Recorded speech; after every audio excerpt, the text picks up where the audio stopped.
Assalamualaikum warahmatullahi wabarakatuh. Salam, Om Swastiastu, Namo Buddhaya, salam kebajikan. Perkenalkan, nama saya Muhammad Mubdi dari Fakultas Teknik, Program Studi D3 Teknik Mesin. Pada pertemuan kali ini, kami akan membawakan presentasi berjudul Cetak Biru Energi Termal, Analisis Pemanfaatan Solar Water Heater, Optimalisasi Energi Terbarukan di Lingkungan Rumah Tangga, dengan mata kuliah Teknik Termal, dosen pengampu Pak Arifin, STMT. Sebelumnya, kami ingin memperkenalkan diri kami terlebih dahulu. Yang pertama, dengan saya sendiri, Muhammad Mubdi Wibisono. Yang kedua, ada Adelio Adri Naraya. Yang ketiga, Moh Ilham Arif Pratama. Yang keempat, Mas Diva KMK. Dan yang kelima, Muhammad Rafa Habibur Rohiman. Nah, terus di sini ada paradoks energi rumah tangga. Nah, di sini tuh ada CO2-nya ya, teman-teman bisa dilihat. Terus kebutuhan energi panas harian, mandi, mencuci masih sangat bergantung pada listrik dan gas. Konsekuensinya kenaikan konsumsi energi fosil dan biaya operasional bulanan yang tinggi. Jadi biayanya tuh tinggi gitu untuk energi rumah tangga sehari-hari. Nah, terus potensi terabaikannya sebagai negara beriklim tropis, Indonesia menerima paparan radiasi matahari yang melimpah dan stabil sepanjang tahun, sumber energi panas tanpa emisi yang siap dipanen. Nah, terus di sini ada solar water heater (SWH), jembatan energi terbarukan. Di sini ada foto pertama tuh radiasi matahari. Nah, terus energi surya termal, terus aplikasi suhu rendah tinggi. Energi surya termal memanfaatkan radiasi matahari secara langsung untuk pemanasan tanpa proses konversi listrik. SWH menyerap radiasi dan mentransfernya langsung ke air. Sebuah metode mekanis murni untuk mengurangi beban listrik rumah tangga dan menciptakan hunian ramah lingkungan. Izin lanjutkan, nama saya Adelio Adri Naraya dengan nomor NPM 24.001. Berikutnya ada anatomi sistem atau penampang lintas SWH. Yang pertama ada panel kolektor surya. Panel ini berfungsi sebagai penyerap radiasi atau tipe flat plate atau evacuate tube. Dan yang kedua ada pipa penghubung, yaitu berfungsi sebagai saluran transfer fluida antara dingin dan panas. Dan yang ketiga ada tangki penyimpanan yang berfungsi sebagai termos raksasa dengan isolator khusus penahan panas pada malam hari. Kemudian ada safety valve, yaitu katup pelepas tekanan atau suhu berlebih. Dan yang kelima ada backup heater, berfungsi sebagai elemen pemanas listrik otomatis untuk hari mendung. Dan yang keenam ada rangka dudukan, yaitu berfungsi sebagai penopang dengan sudut kemiringan presisi. Kemudian ada mekanika energi atau menangkap radiasi matahari. Rumusnya adalah I sama dengan I, A, T, dan N. I atau intensitas, W per meter persegi radiasi yang memukul atap. Berikutnya A, luasan, yaitu luas penampang kolektor. Kemudian ada T alias waktu, yaitu durasi penyinaran aktif. Dan ada N, efisiensi, kemampuan sistem menyerap panas tanpa bocor. Total energi atau Q yang masuk sepenuhnya bergantung pada desain kolektor dan posisi geografis. Kemudian ada kapasitas termal atau matematika air panas.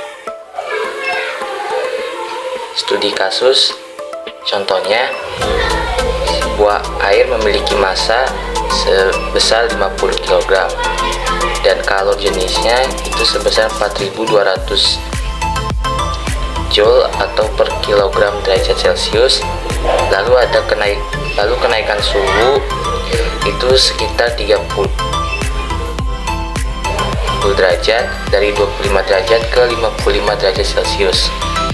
Kalkulasi 50 kali 4200 kali 30 sama dengan 6,300.000 joule. Kesimpulannya, dibutuhkan 6,3 mJ energi termal murni dari matahari untuk memanaskan tangki berkapasitas 50 liter untuk kebutuhan mandi harian. Oke, izin masuk. Perkenalkan, saya Muhammad Lamar Pratama dengan NPM 24007.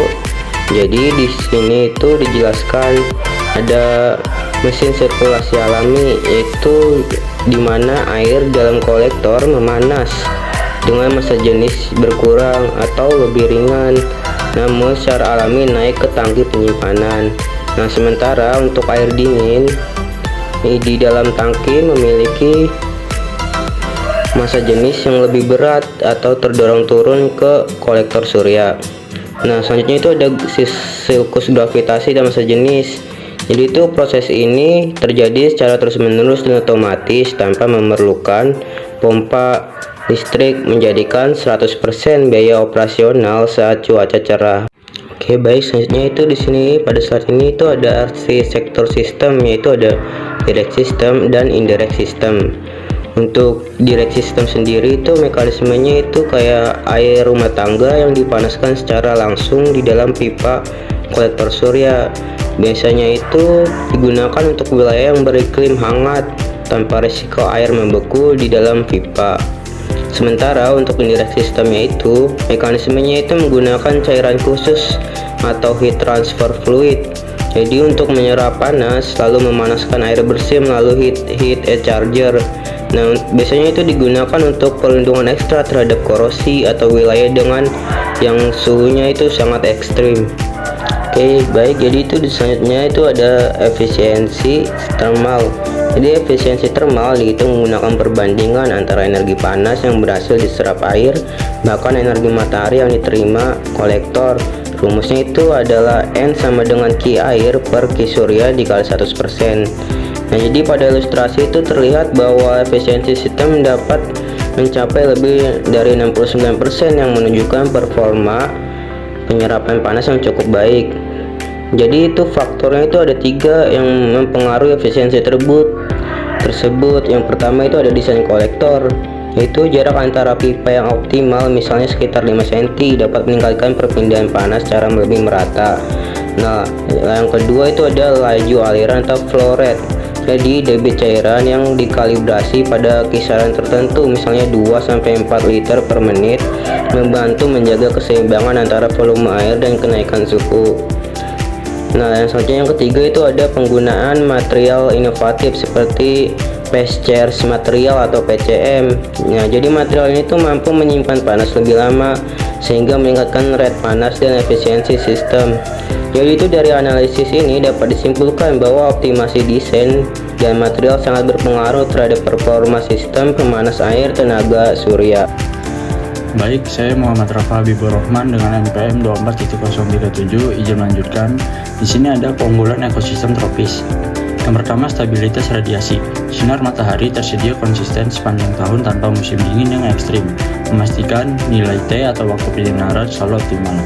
Lalu ada efek termodinamika. Nilai delta T atau target suhu mandi dikurangi suhu awal lebih kecil dibandingkan secara subtropis, sehingga sistem mencapai target 55 derajat Celcius lebih cepat dan dengan efisiensi mendekati maksimal lebih dari 69%. Lalu ada suhu awal tangki tinggi. Suhu ambient atau suhu lingkungan di Indonesia rata-rata sudah berkisar 25-30 derajat Celcius. Selanjutnya ada output sistem penerapan residensial. Pertama ada pemanas air kamar mandi. Suplai air panas harian yang aman dan konsisten. Sistem ini mampu memenuhi hingga 80% dari total kebutuhan air panas rumah tangga harian. Lalu ada kebutuhan utilitas dapur. Penyediaan air panas bersuhu tinggi di atas 50 derajat Celcius yang optimal untuk melakukan lemak dan sterilisasi perabot dapur. Lalu ada peningkatan nilai properti. Integrasi energi terbarukan menciptakan identitas rumah hijau yang secara empiris meningkatkan nilai jual dan daya tarik sewa properti modern. Selanjutnya ada matriks evaluasi investasi.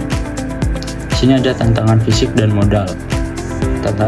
Tantangan fisik dan modalnya yaitu ada biaya kapital, investasi awal unit dan instalasi jauh lebih tinggi dari pemanas listrik. Beban struktural, tangki penuh menambah beban berat ekstrim pada struktur atap. Sensitivitas lingkungan, kinerja fluktuatif saat hujan, butuh ruang atap luas dan rentan terhadap air bervapor tinggi jika tanpa filter. Lalu di sini ada yield dan benefitnya, yaitu ada penghematan ekstrim, pemangkasan drastis pada tagihan listrik bulanan, energi surya gratis, durabilitas ekstra, masa pakai komponen mencapai 15 hingga 20 tahun dengan perawatan minimal 1-2 tahun sekali. Dampak ekologis, operasi zero emission, menekan jejak karbon atau carbon footprint hunian. Baik, izin masuk. Perkenalkan, nama saya Madifa KMK dengan NPM 24.030. Di sini ada protokol perawatan dan optimalisasi. Yang pertama ada pemasangan profesional, yaitu orientasi sudut kemiringan atap harus diukur presisi oleh teknisi untuk menangkap radiasi maksimal. Yang kedua ada pemeliharaan kaca panel, pembersihan rutin permukaan kolektor dari debu dan kerak, penumpukan kotoran memblokir nilai intensitas. Yang ketiga ada integrasi sistem backup, yaitu memastikan elemen pemanas listrik terkalibrasi otomatis menyala hanya setelah beberapa hari mendung. Yang keempat ada mitigasi kualitas air, pemasangan filter air terutama untuk kawasan air asam atau berkapur guna mencegah korosi internal pada tangki. Selanjutnya ada kesimpulan investasi thermal yang logis. Yang pertama ada radiasi melimpah, fisika sederhana, dan nol emisi. Ketiganya itu transisi energi residensial yang sukses. SWH bukan sekedar alternatif, melainkan teknologi esensial untuk rumah tangga tropis modern dengan menggabungkan prinsip termosifon tanpa listrik dan umur pakai hingga 20 tahun. SWH menyelesaikan paradoks energi, memberikan kenyamanan modern sekaligus menekan konsumsi energi konvensional secara empiris dan signifikan.